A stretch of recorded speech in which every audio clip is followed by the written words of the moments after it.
Una vez más les voy a dar las bienvenidas al asombroso mundo de la célula por mi canal Biología con Cristian. En esta oportunidad vamos a estar hablando de la última parte de las organelas.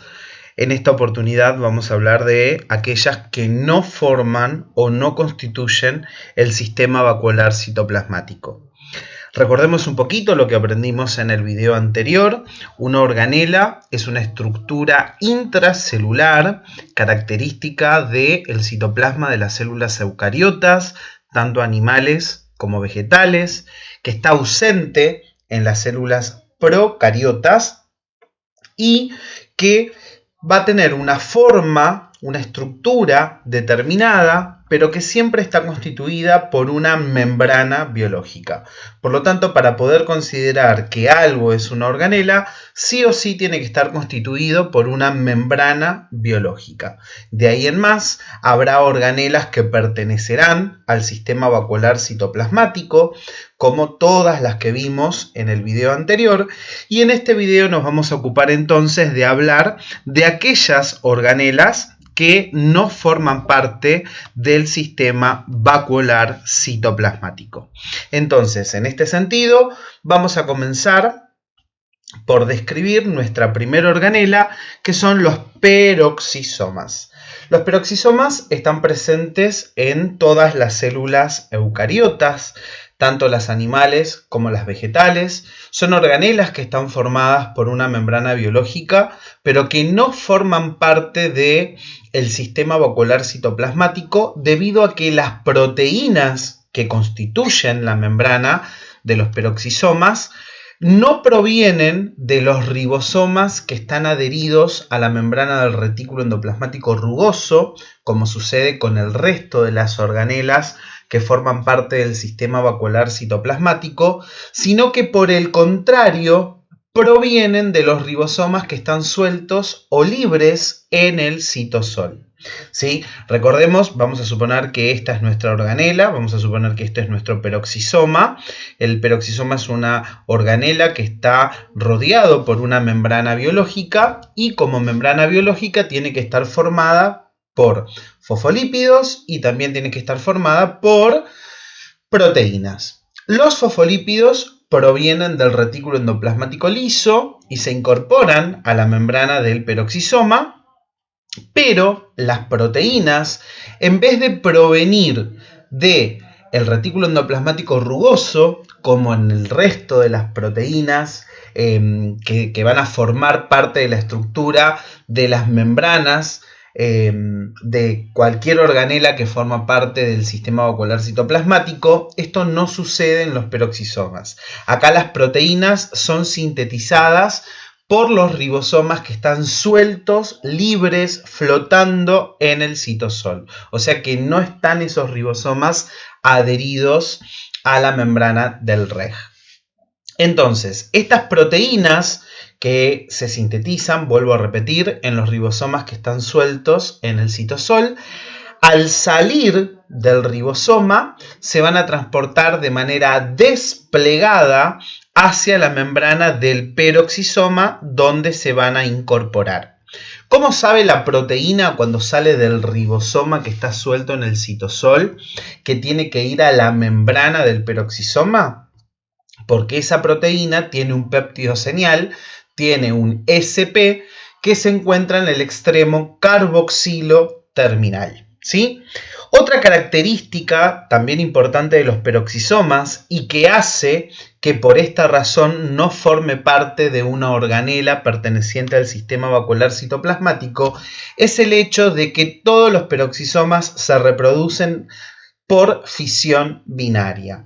Tienen una vida media de aproximadamente 5 o 6 días, es una vida media relativamente corta para una organela y su función es la de realizar oxidación de compuestos, principalmente la de los ácidos grasos.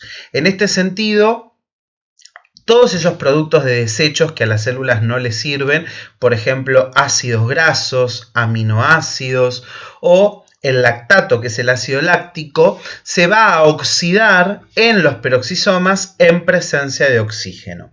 En este sentido, la oxidación de los ácidos grasos tiene un nombre específico que es beta-oxidación.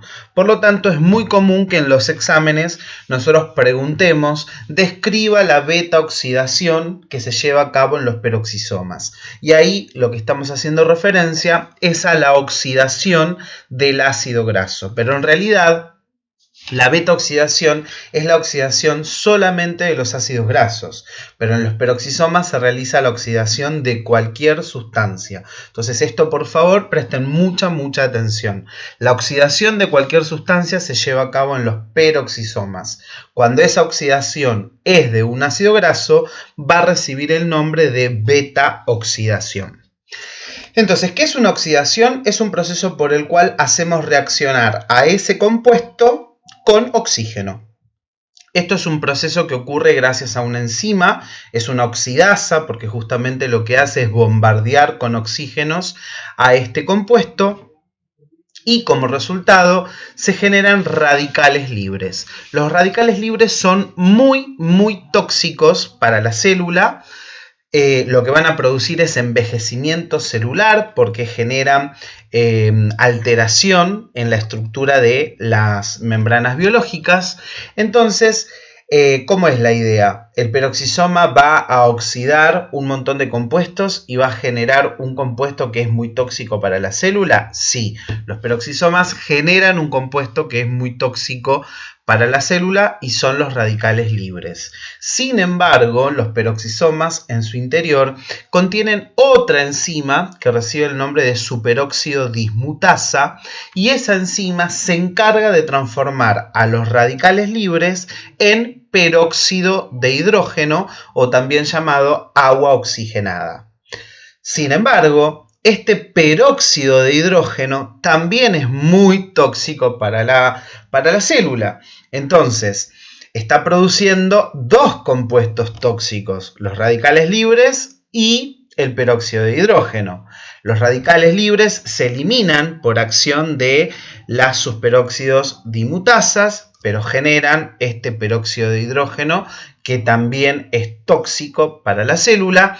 Entonces, lo que resuelve hacer el peroxisoma es combinar todos los alcoholes que pueda tener una célula, los incorpora en su interior, en el interior del peroxisoma, los conjuga, los combina con este peróxido de hidrógeno y por acción de una enzima que se llama catalasa, lo que hace es convertir todo este producto que es tóxico para la célula en agua. Por lo tanto, los peroxisomas tienen en sus funciones la formación de agua. Entonces, para resumir, los peroxisomas van a realizar oxidación de cualquier compuesto. En el caso de los ácidos grasos, esa oxidación recibe el nombre de beta-oxidación. Como consecuencia se van a generar productos que son tóxicos para la célula, por ejemplo los radicales libres, por ejemplo el peróxido de hidrógeno, y luego por acción de las catalasas se transforma ese peróxido de hidrógeno en el agua, ¿sí? Traté de resumírselo de la mejor manera posible, de la manera más sintética posible, pero no dejen de estudiarlo porque es un tema que se pregunta bastante en los exámenes. Pasamos ahora a otra organela que tampoco forma parte del sistema vacuolar citoplasmático, que son los glioxisomas. Los glioxisomas no son nada más ni nada menos que peroxisomas especializados. Se encuentran en las células eucariotas vegetales, ¿sí? Y también se encuentran en algunos hongos multicelulares, ¿sí? ¿Cuál es la función que tiene un glioxisoma? La de convertir lípidos en glúcidos. Ya esto después lo vamos a estudiar con muchísimo más detalle cuando veamos la clase de fotosíntesis, porque es una estrategia que utiliza la planta, ¿sí? Cuando necesita realizar en ausencia de luz, ¿sí? Cuando se encuentra en una oscuridad prolongada, la planta no puede realizar fotosíntesis y entonces va a tener que recurrir a la respiración celular como lo haría cualquier heterótrofo. Entonces, para eso, lo primero que tiene que suceder es convertir algunos lípidos en algunos glúcidos y esos glúcidos empezar a degradarlos para poder obtener las fuentes de ATP. Entonces, para resumir, dijimos que los glioxisomas se encuentran en células eucariotas vegetales y, por excepción, en algunos hongos multicelulares, ¿sí? Son peroxisomas que están especializados, convierten lípidos en carbohidratos, a partir también de un proceso que es llamada la beta-oxidación. O sea, si dijimos que los peroxisomas hacen beta-oxidación, los glioxisomas también tienen que hacerlo. Y como función, por el momento vamos a nombrar que la planta utiliza, ¿sí?, a los glioxisomas para convertir lípidos en glúcidos, y justamente estos azúcares son los que va a utilizar cuando no pueda realizar fotosíntesis. Otra organela que también vamos a describir son las mitocondrias. En realidad, mitocondrias es un tema que entra para el segundo parcial, cuando nosotros estudiemos toda la parte de fotosíntesis y respiración celular. Pero bueno, vamos a nombrar algunas cositas de la mitocondria porque es una organela y podría llegar a aparecer algo de la mitocondria en el examen, simplemente por el hecho de que es una organela y lo que describimos en el citoplasma son todas las organelas que van a formar a la célula. Pero tampoco tenemos que delirarnos, tampoco tenemos que estudiar con tanto detalle ahora para este parcial a la mitocondria, porque es un tema puntual del segundo parcial en donde la vamos a estudiar bien con mucho detalle.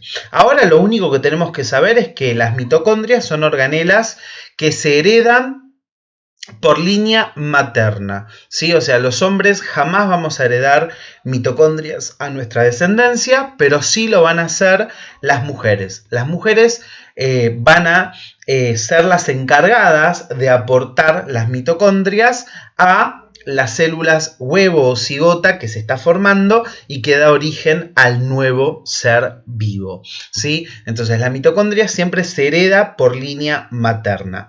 Recordemos que la mitocondria primitivamente era una bacteria, como vimos en la clase de evolución, responde a todo lo que es la teoría endosimbiótica, ¿sí? Y esta teoría endosimbiótica se fundamenta para explicar que la mitocondria es de un origen procariota, por un lado, la estructura que presenta la mitocondria. Es una organela que presenta una doble membrana. Por un lado tenemos una membrana mitocondrial externa que es lisa y tenemos una membrana mitocondrial interna que forma pliegues, ¿sí? Y estos pliegues también son denominados crestas mitocondriales. Entre la membrana mitocondrial externa y la membrana mitocondrial interna hay todo un espacio que recibe el nombre de espacio intermembrana o espacio intermembranoso. Y por dentro de la membrana mitocondrial interna vamos a encontrar lo que se denomina matriz mitocondrial. Esa matriz mitocondrial es importantísima porque lo que vamos a encontrar es material genético que es de tipo procariota, entonces tiene todas las características de un material genético bacteriano, o sea, es una molécula de ADN que es circular, como lo vemos en el gráfico. Si es una molécula circular, está súper enrollada, no está asociada a histonas, por lo tanto es un ADN desnudo. La única diferencia es que la bacteria tiene un único ADN, en cambio las mitocondrias tienen varias moléculas de ADN. Con respecto a los ribosomas también tienen una estructura de tipo procariota porque son ribosomas que son pequeños. Sin embargo, la sedimentación es aún más pequeña que la de los ribosomas procariotas. Recordemos que un ribosoma procariota tiene un valor de sedimentación 70S, en cambio las mitocondrias tienen un valor de sedimentación que es de 50S. Entonces es muchísimo más chiquitito que el ribosoma de una bacteria. Pero como no es de características eucariotas, se le dice ribosoma tipo procariota. Pero recuerden, ojo, ojito, ojazo, no cometan errores en el examen.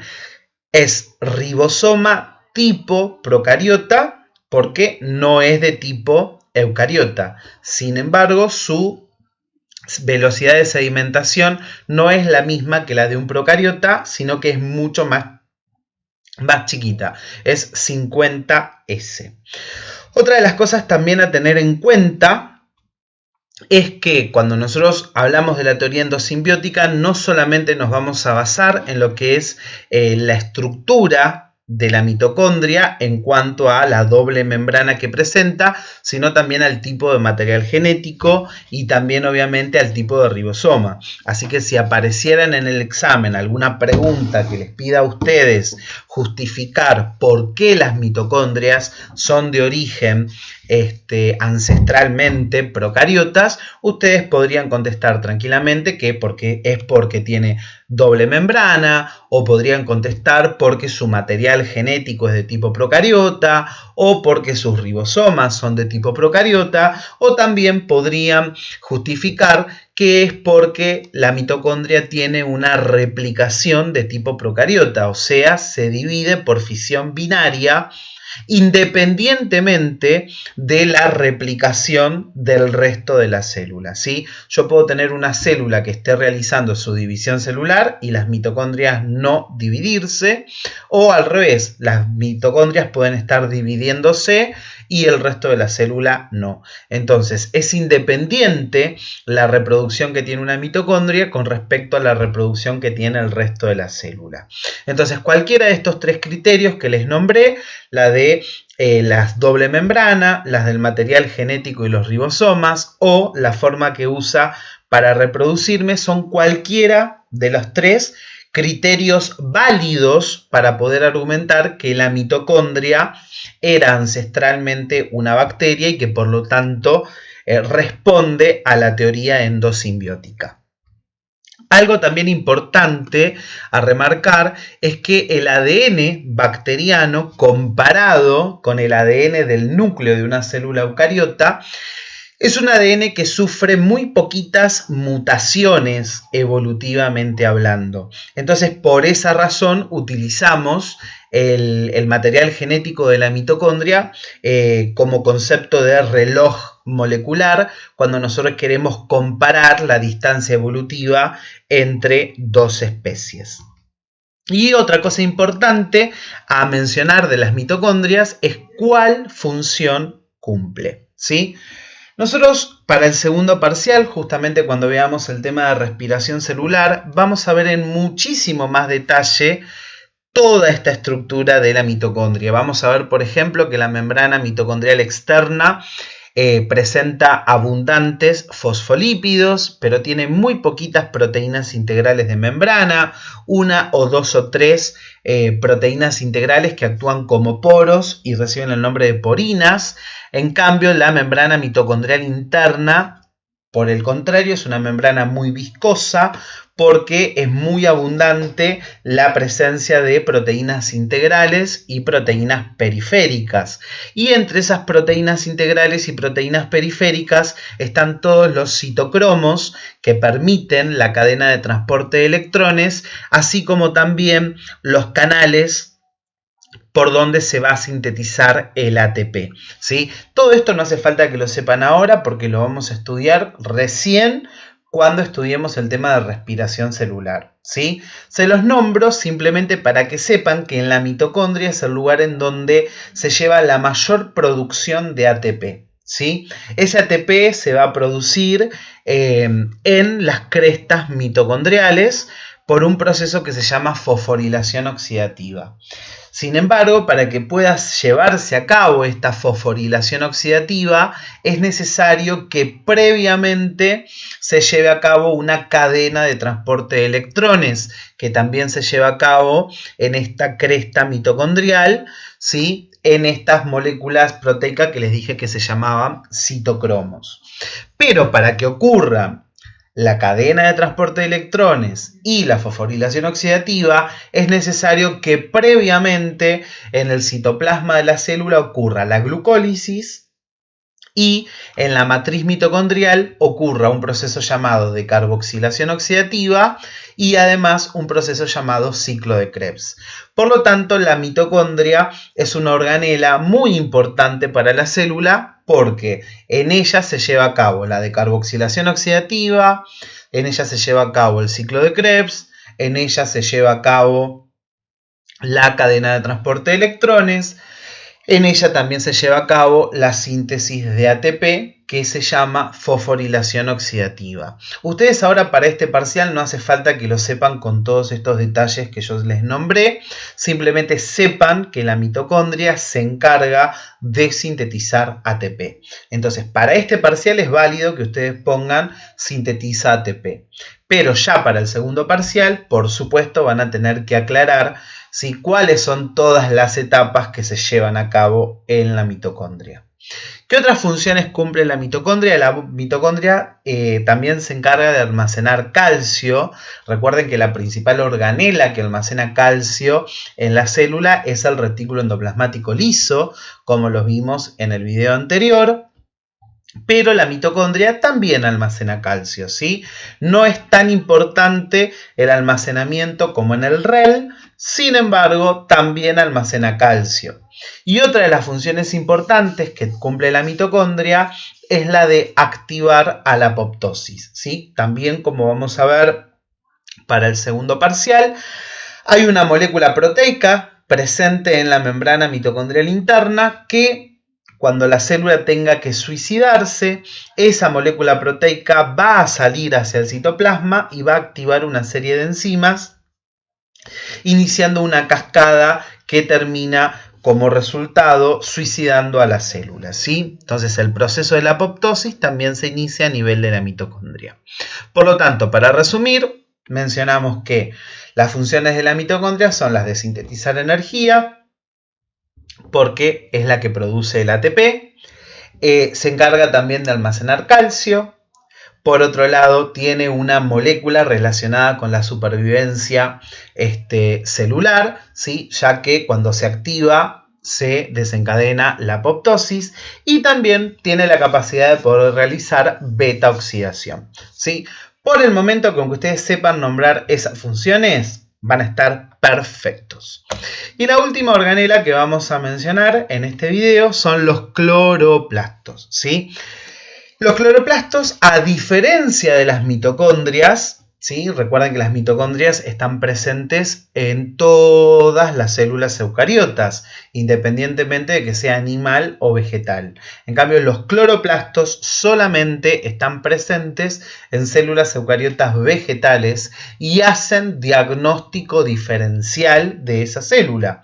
Esto quiere decir que toda célula que presente cloroplasto será una célula vegetal, ¿sí? También responde a la teoría endosimbiótica, ¿sí? Recuerden que era una célula bacteriana ancestral, ¿sí? Nosotros tenemos que fundamentar por qué el cloroplasto, ¿sí? Responde a la teoría endosimbiótica que afirma que se trataba de una bacteria ancestral. Podemos mencionar por un lado su estructura, así como la mitocondria tiene 2 membranas, el cloroplasto tiene 3 membranas. Por un lado tiene una membrana externa que es lisa, una membrana interna que también es lisa y tiene otra membrana que se llama membrana del tilacoides, ¿sí? Entonces son 3 membranas las que presenta: membrana externa, membrana interna, membrana del tilacoides. Entre la membrana externa y la membrana interna vamos a encontrar un espacio que es el espacio intermembrana o espacio intermembranoso. Por dentro de la membrana interna vamos a encontrar todo lo que sería el estroma, ¿sí? Del cloroplasto, y nadando en ese estroma vamos a encontrar por un lado unas estructuras que tienen forma de discos aplanados, ¿sí? Que están apiladas una por encima de la otra y que cada una de esas estructuras recibe el nombre de tilacoides. Ese tilacoides es importantísimo, ¿sí? Porque en ese tilacoides se va a llevar a cabo, ¿sí? La fotosíntesis de la célula vegetal. obviamente tema que vamos a estudiar para el segundo parcial, ¿sí? Entonces, cada uno de estos tilacoides está apilado, ¿sí? Uno por encima del otro, formando una estructura en conjunto que recibe el nombre de grana. Entonces, ¿qué es una grana? Es un conjunto de tilacoides. Recordemos que también el cloroplasto presenta material genético de tipo bacteriano, ¿sí? Entonces esto también es otro argumento que nos sirve para poder argumentar que el cloroplasto era una bacteria ancestral, ¿sí? Entonces es un material genético bacteriano con ribosomas que también son de tipo bacteriano, de la misma manera que lo hemos descrito en la mitocondria. Y otro aspecto también a tener en cuenta es que los cloroplastos se reproducen por fisión binaria. ¿Está? Algo que siempre preguntamos en los exámenes es lo siguiente: ¿qué analogías podemos encontrar entre el cloroplasto y la mitocondria? ¿Sí? Y acá quiero hacerles una aclaración. Ojo, porque muchos se confunden, porque como la mitocondria tiene una membrana mitocondrial externa, una membrana mitocondrial interna, y el cloroplasto también tiene una membrana externa y una membrana interna, piensan que en las dos organelas cumplen las mismas funciones. Y eso no es así. Lo que en una mitocondria se va a llevar a cabo en la membrana mitocondrial interna, en el cloroplasto esa función se va a llevar a cabo en la membrana del tilacoides. Así que si les apareciera una pregunta en donde a ustedes les piden comparar las funciones de la membrana mitocondrial interna con alguna membrana del cloroplasto, la que tienen que mencionar es la membrana del tilacoides. ¿Por qué? Porque tiene un montón de estructuras muy parecidas a la que tiene la membrana mitocondrial interna. Tiene citocromos, también tiene una proteína integral que actúa como un canal que permite la síntesis de ATP. Y bueno, también tiene un montón de otras estructuras que son específicas del vegetal, ¿sí? Pero bueno, todo esto es un tema que vamos a estudiar para el segundo parcial cuando estudiemos fotosíntesis. Pero por el momento recuerden eso, ¿sí? La membrana interna del cloroplasto no cumple la misma función que la membrana mitocondrial interna, ¿sí? La función de la membrana mitocondrial interna en los vegetales se cumple en la membrana del tilacoides. Y con esto entonces terminamos el video del día de hoy. Espero que les haya gustado. Cualquier duda, cualquier pregunta que me quieran hacer, pueden escribirme y con mucho gusto les voy a estar contestando. Hasta la próxima.